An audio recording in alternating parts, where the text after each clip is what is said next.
All right, guys, so just received my new oil pan. So I'm going to go remove the oil pan from the bottom of the motor, put this one on, and I'll start putting the AC compressor, the rest of the front of the motor together, and try and get the car completely assembled. I've got both front CV axles hooked up, and I've got the shifter linkage hooked up, power steering lines are hooked up, heater hoses are hooked up, so and all my wiring is hooked up and in place. I'm still trying to modify the air intake, but just wanted to show you I finally got the new oil pan, and it does have the baffles the same way as the original 2.7. So, and my alignment holes are in the correct spots. So now I should be able to get this back together, and hopefully I'll have this vehicle started by the end of this weekend. So I'm hoping that I will do this video with the finalization of the assembly and doing the wiring for the cruise control and the 5K rev limit and all that. And then I'll do a final video after that showing the car running, first drive, and all that kind of stuff. I may actually include doing the software burn in that last video. I won't include it in this video. It'll probably be the next video, but I'll show how I save the factory parameters out of the ECU. Even though I don't need them, I always back them up just as a safety precaution. That way, if I hose the ECU, I can put the original parameters back in it and start over. But I'll save the data that's in the ECM right now for the automatic transmission, burn that copy onto my on my laptop, and then I'll dump the M code tune onto the ECU and do that as a first run. And then I actually have a stage 1 tune and a stage 2 tune, but I won't go to those tunes until I do a little bit more work to the car when I free up the exhaust, doing the piggy pipes, because I actually mounted the exhaust on there without doing the piggy pipes. I need to get this thing done and inspected so that I can try and take my Renegade and trade it in, or not trade it in, but sell it to CarMax because it's worth more than what I owe on it. So I'd rather get out of that thing. I'll go buy me a little cheap Honda or something to drive around and get rid of that freaking car payment so that I can have that money that I was spending on that car payment to buy more stuff to provide content for this channel. So it's probably going to be a little slow going in the beginning of this channel, which I'm still in the very beginning stages of this channel. So hopefully you'll stick around with me and watch this channel grow, and we can see some pretty cool projects. But that's my ultimate game plan, is to try and get the A4 running, driving, registered, and insured, and inspected, and all that good stuff, so that I can sell the Renegade and get rid of that car payment, lower my car insurance, all that good stuff. And then I'll have almost $750 a month between the insurance and the car payment to spend on other projects for the channel. So hopefully everything will work out, but I'll give an update when I get to that point. But just wanted to give you that little update. I'll show when I cut back to the video, I'll be putting the oil pan on. Hope you enjoy.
Okay, guys, want to give you a couple little notes that I just discovered while I was doing the time lapse you just watched. So in order to get the AC lines and the compressor to fit in where they belong, let me move this condenser out of the way. All right, so to make it a little bit more clear for you to see. And the way I was holding the condenser up was I was just hooking it on this, hooking the hard line on that bolt right there, and then sticking the top underneath the air inlet pipe, and it holds it up so that you can get under the car, or you can tie it up to the intake. I'd just freaking rather not tie it, because then I can just move it when I need to.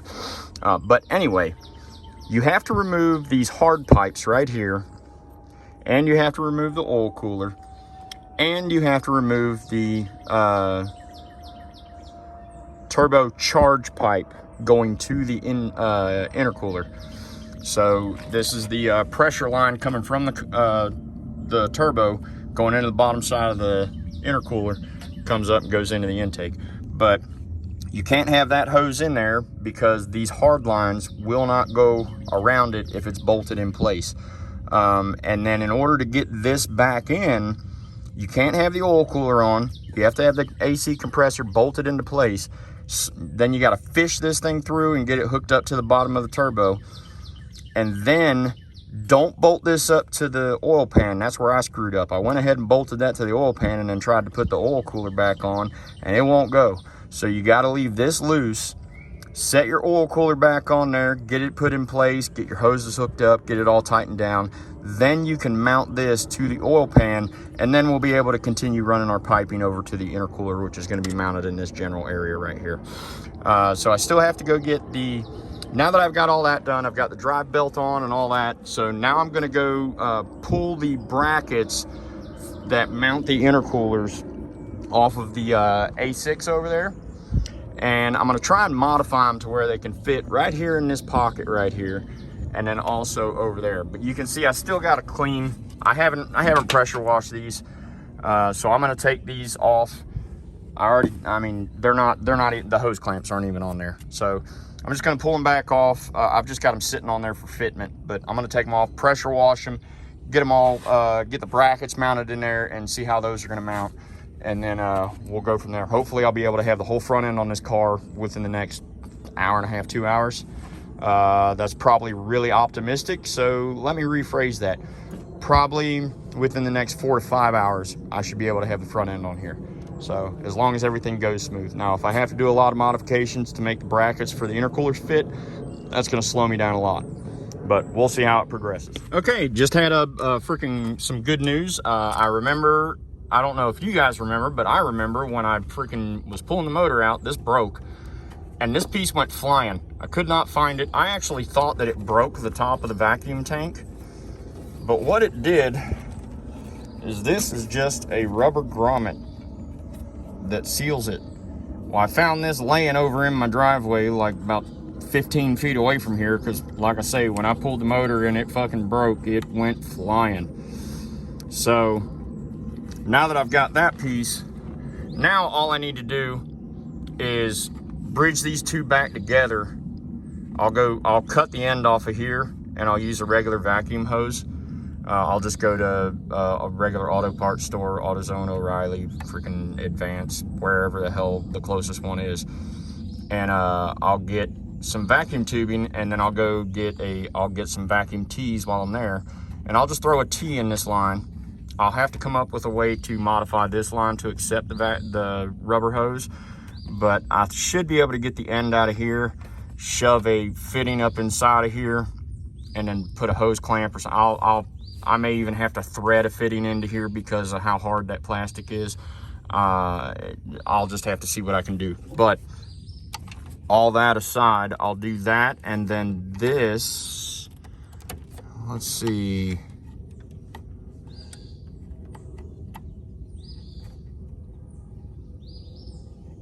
Okay guys, wanted to give you an update on how the intercooler bracket is going to mount. So the original bracket that was on this car is this little bracket right here, and this is what was holding the vacuum tank. So it mounts right just like that. Now the original bracket off of the A6 mounts in those exact same 3 holes, but is held in by rivets. So what I did, and that bracket's not in the right place. I'll get that top one aligned after I get the bottom installed. But that lines up with the original holes pretty close to it. It's a little bit smaller than the original holes, but it's close. So what I'm going to do is I'm going to drill out the holes. I'm gonna drill out the bottom hole and this hole, and I'm gonna knock both of these studs out. And then I'm gonna take this bracket, this black bracket, and I'm gonna mount it on top of it. I should be able to retain the vacuum tank being mounted where it was, and then the intercooler mounted in front of it. I don't know if I have enough room, but that's what I'm gonna try and do. So we'll take this adventure together.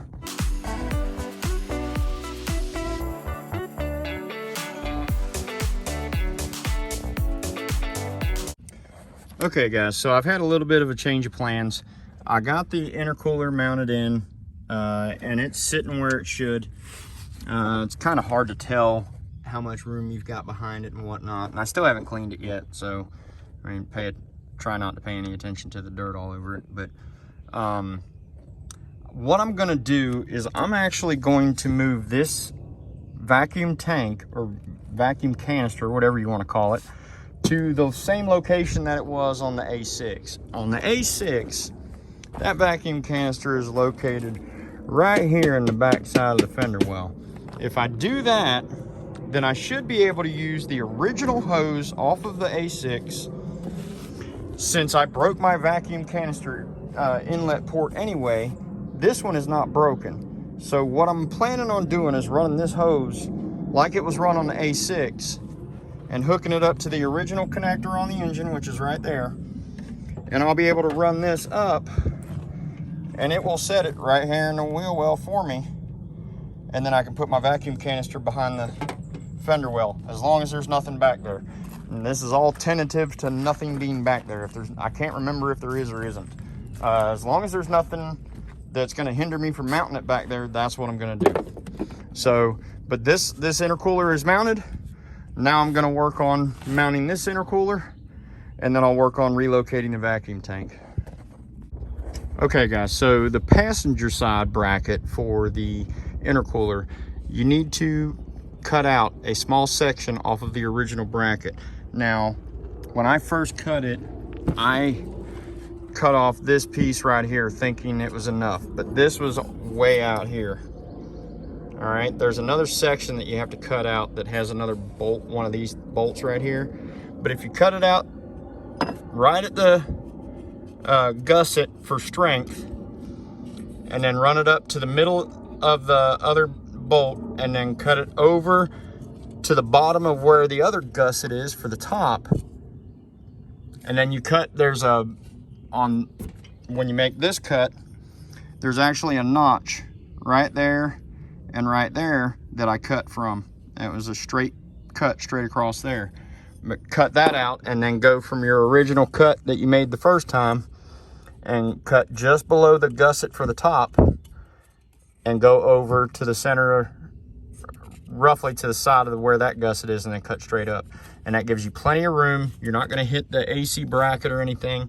And then if you mount it in the lower mounting bolt for the secondary air pump. So originally the 3.0 liter secondary air pump mounted right here. That's the lower bolt. There's another bolt above it. What I did was drilled out that hole big enough for that bolt to fit.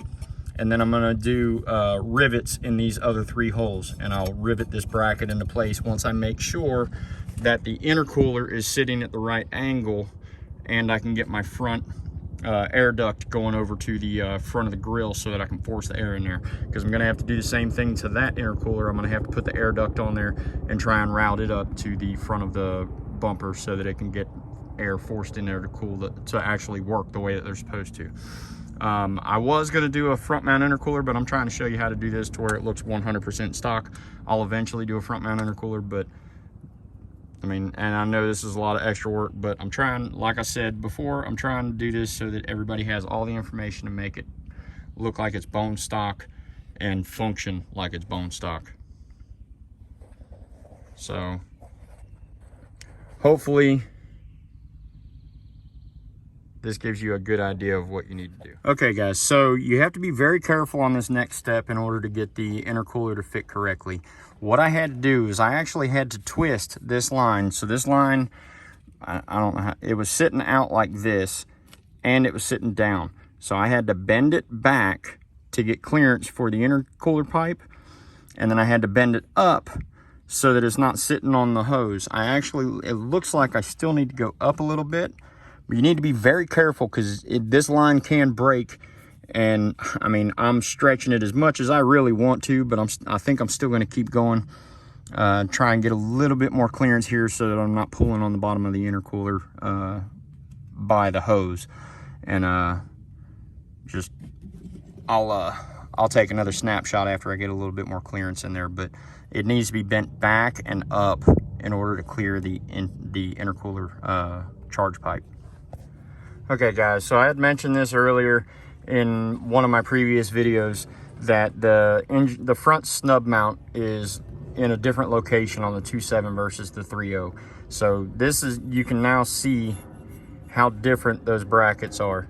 So it moves it over a good 4 or 5 inches just by eyeball measurement. I mean, it could be even more than that, but yeah, moves it over a whole lot. And the shape of the snub mount is different. So this one is a circle and that one's a D shape.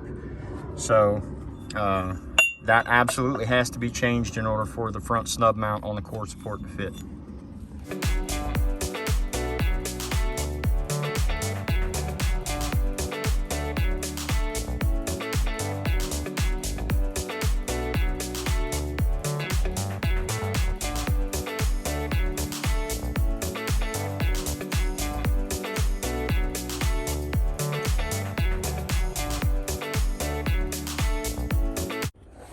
Okay guys, so I've got the entire front radiator core support, AC condenser, power steering cooler, the ductwork for the intercoolers, and everything set up. And I wanted to go over what you saw me trying to do in the time lapse, was trying to fit the radiator out of the 2.7 liter into this core support.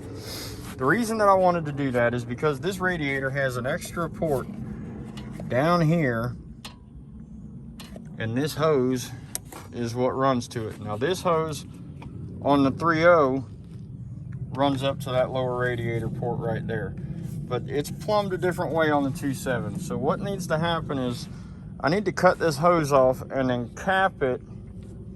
So what I'm going to do is I'm going to cut this hose off probably about right here. I'm going to get a plug to put in there and then put a hose clamp on it and clamp it off so that it just doesn't do anything. All the rest of it plumbs up the same way though as original. But the reason that the 2.7 radiator will not fit in the 3.0 core support is because the pins, the alignment pins for the bottom of the radiator, so that pin right there and then that pin right there, they don't line up with the post holes in the 3.0 radiator core support. So I have to use the 3.0 radiator. I was going to try and use the 2.7, but I cannot. Plus the way that the AC condenser mounts, so these bolts, the way that it mounts is different on the 2.7 radiator as well. So with this in here, I'm able to get everything fitting in just like original. Once I get the front, I'll still have to trim these. That's the whole reason that I've got the front end together without it being cleaned or anything, because I'm gonna get everything cut and fit and test fit and all that stuff, and then I'm going to tear it apart, clean everything, and put it back together. So okay guys, so as you can see, I didn't get it as a perfect fit. When I get the grill in here, you won't be able to tell, but it'll still function good enough to get air funneled into the intercooler. These intercoolers are mounted in a completely different up and down location versus the other versus the A6. They're up a lot higher in the A6. But I cut them the best I could to get them to fit. The fog lights really interfere, so you have to cut a pretty good bit off the outside edges of both of them. And then the inside edge, I thought I had to cut that much, and I kind of goofed up. I meant to leave it long, but I took my measurement off of the fog light and not off the front of the bumper, and that was my fault. So maybe I'll find another set and do it again, but it'll work for what I'm trying to do. So now that I've got everything test fit, the only other thing that I still need to test fit is the headlights to make sure they're not going to interfere with anything.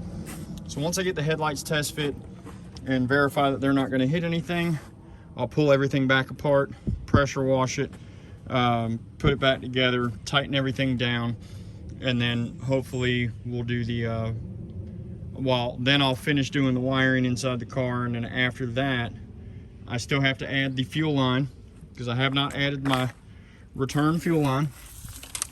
So I still have to add this from the pump all the way back up to this hose right here. This is my main pressure line. I'm using the original 3.0 pressure line. So I just disconnected the 2.7 fuel pressure line. It's laying out there. And I ran the 3.0 and it screwed right into the fitting. Now the evap purge valve is this hose right here. Now all three of these hoses are supposed to run over top of the intake, but with the way that this is set up, I was able to actually run it underneath the intake for the evap hose. I'll run both of the fuel lines over top. What I'm going to wind up doing is going and getting a 3.0 fuel return line from 2003, 2002. I can't remember exactly what years they are. I may even have to order it off of eBay or Amazon or ECS Tuning. I mean, I don't know where I'll be able to find it, but I'm probably going to order an original hose if I can't find one in a scrapyard, so that I can make it look as clean as possible, because I'm gonna do the original fuel return line, and then it should be the same bend as the 3.0 line, and it should make it look really clean. Now the other issue that I have not resolved yet is the intake tube is a little too short. So you can see how much shorter it is. I can fit all three of my fingers in between there. So I'm gonna have to come up with a way to make another tube. This is 80 millimeters, this is 85 millimeters. I haven't measured it for the length, but they're two different sizes. So I think what I'm gonna wind up doing is buying an 80 millimeter tube and then do a coupler on this side and a coupler on this side, and then I'll just cut the tube to length so that I can make my own intake. I may go to the scrap yard and see if I can find a hose that'll work that's this size, but I doubt that there is one. I'm gonna try, but I'm not gonna hold my breath. Other than that, everything else is together the way that it's supposed to. I still have to put the rear drive shaft on. I have the two front CV axles on. I do not have the drive shaft bolted in, and I do not have the exhaust down pipes tightened up. I do have them on, and I've got the nuts run down, but I don't have them tightened. Other than that, everything underneath the car is done. So I should be able to get everything done by tomorrow, and hopefully have first start by the end of the day tomorrow. So when I come back, I'll show you how to do the I'll probably start doing the fuel line so that we can get this running. And then I may jump into the wiring for the cruise control and the 5K rev limit and the crash signal, just so I can get those knocked out. I can put the ECU in there, I can put the cover on it, and I can actually get that to where, because right now with that cover off, I'm actually getting water inside the car because that's open down into the floor of the driver's side floorboard. So I need to get that closed up so I can quit getting water in there, and it has rained on me twice today. So I got that going for me. Yay, fun. But I'll finish getting these radiator hoses hooked up. That's what I'm gonna wind up using for the lower inlet port down there that used to hook up here. Now it's just gonna have a plug in it and a clamp on it, and I'm just gonna pop it onto the radiator. The upper radiator hose will clip right onto the 3.0 radiator, and so will the lower radiator hose. Now I still need to add the wiring for the fan control module for the on-off of the high-low speed fan, and I took all that wiring off the A6.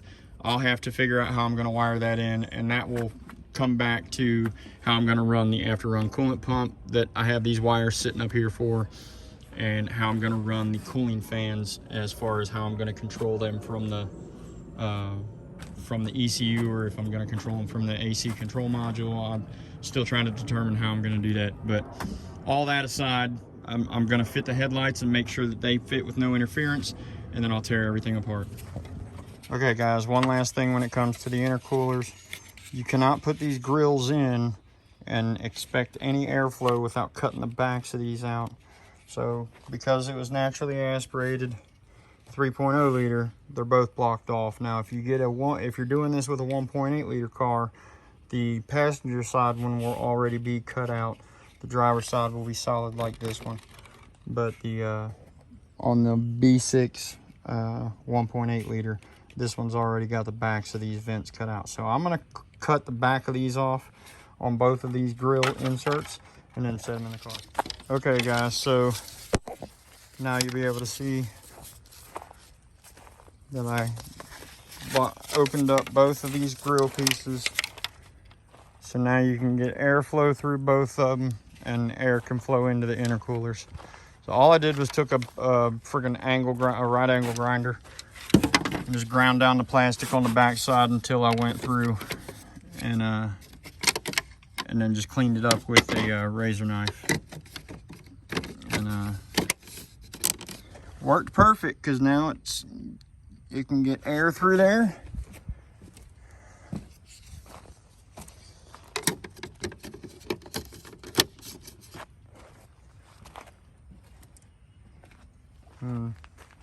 There's the car back together.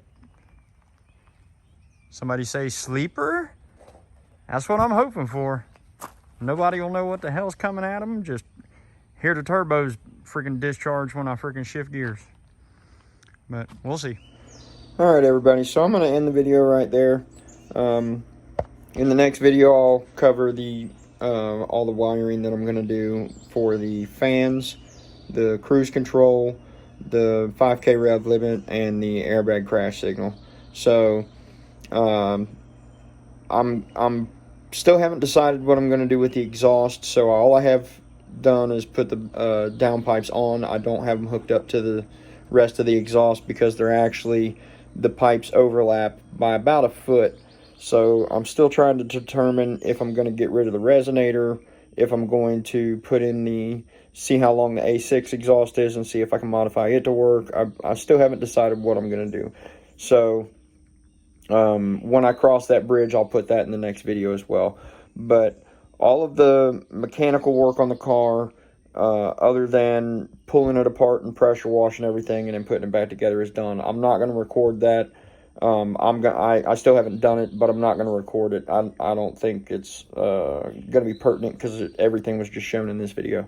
So I'm going to take everything apart, pressure wash it, put it all back together, and I'm just talking about the front end that I put together in this video. I'm not going to pull the engine back out or anything like that. But I'm going to pull the intercoolers and all that stuff off, pull the wide pipe off so that I can paint it like I said in the other video, and clean everything up, put everything back together. I'll get everything bolted in, final alignment. I will, however, when I go to mount the vacuum canister in the fender, I'm probably going to remove the fender to do that. So I will include that in the next video, how I mount it and all that. I may not remove the fender. I may do it without removing the fender, but if it gets in my way, I'm probably going to remove it. And I'm eventually going to do a B7 front end conversion to this car. That'll be the next series of events that happens to this vehicle, will be the full B7 front end conversion. But I don't know that I want to do that immediately. I want to go ahead and get the car registered and insured and everything, so that I can do what I was talking about with my Renegade. So I don't know, but that's, if I pull the fenders off, I'm just going to go ahead and start doing the B7 front end conversion before I get it registered. And I don't know. I guess I'll cross that bridge when I get there. But if you enjoyed what you saw in this video, please like, share, comment, give me any suggestions that you have, any criticisms or anything like that. Just let me know. I'm a pretty straightforward, honest guy, and I can take freaking constructive criticism. So just let me know what you think. If you like what I'm doing, please make sure other people can see the things that I'm doing, and hopefully this can grow into something that I can do to help the community worldwide. I'd love to be able to just build cool ass projects for fun, and have a lot of people come along with the journey and watch me do it at the same time. I think that'd be pretty cool. So have a good one. See you in the next video.